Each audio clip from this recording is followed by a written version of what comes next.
Aujourd'hui, je vous parle de cet ouvrage de Nouria Tamarit qui s'appelle La Louve boréale. C'est le deuxième ouvrage que je lis de cette autrice. Le premier étant Géante, je ne sais pas si vous avez lu cette BD, c'est du coup elle qui faisait les illustrations et un homme qui avait écrit l'histoire. C'est un conte qui est vraiment très très beau. Peut-être que je me trompe, vous me direz si je me trompe.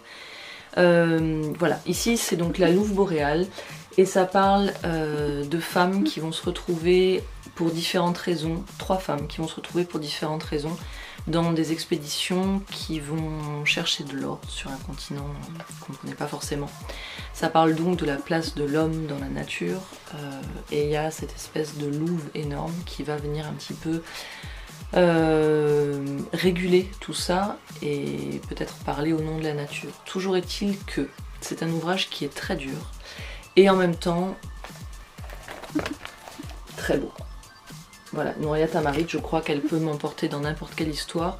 Son graphisme et l'équilibre qu'elle donne à son dessin m'emportent très très très facilement. Donc je ne suis pas vraiment bon juge. Après voilà, pour la plupart des planches que vous avez, ce sont des planches qui sont vraiment assez grises, assez âpres, assez violentes. L'histoire en elle-même est bien violente parce que les hommes vont... Là c'est vraiment une dichotomie très très franche. Vous avez les hommes d'un côté, les femmes de l'autre et la nature au milieu de tout ça. Donc ne vous attendez pas à une lecture absolument récréative et délicate, c'est pas tout à fait le cas. Mais il y a toute une série de flashbacks qui sont offertes dans le livre et qui permettent en fait de donner des respirations que j'ai trouvées vraiment très intéressantes. Ensuite, pour ce qui est de l'histoire, voilà, je vous le dis, là honnêtement je suis bon public parce que c'est une illustratrice dont j'aime beaucoup le travail. La fin de l'histoire m'a laissé un peu sur ma faim. Parce que je trouve ça... Ça finit pas en queue de poisson, mais ça aurait pu prendre beaucoup plus de corps à la fin. Je vais pas vous dire ce qui se passe à la fin, mais voilà. Je trouve que le cheminement est vraiment violent, dur, fastidieux. Et voilà, les choses se règlent d'une façon... Ça m'a laissé tiède, je vais vous dire ça honnêtement, ça m'a laissé tiède.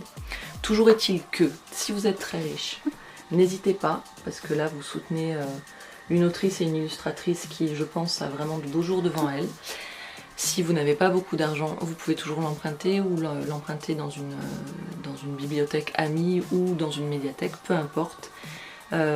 Si vous avez lu cet ouvrage, si vous avez lu d'autres livres d'elle et que vous en connaissez d'autres, dites-le moi, j'irai chercher sur Google quand même, vous vous en doutez. Si vous avez lu celui-ci, dites-moi ce que vous en avez pensé. Vous pouvez aussi du coup me retrouver sur l'application Glyph sous le nom de Lauriane Semat. Comme ça on peut aussi discuter à cet endroit-là des différentes lectures. J'y laisse des avis succincts et les lectures que je suis en train d'effectuer. Si vous avez d'autres titres à me conseiller, n'hésitez pas. Et si vous avez des questions, eh bien je suis là pour y répondre aussi. Donc vous pouvez vous abonner à la chaîne si vous le souhaitez et laisser des commentaires, j'y répondrai avec plaisir. D'ici là, prenez soin de vous, lisez beaucoup.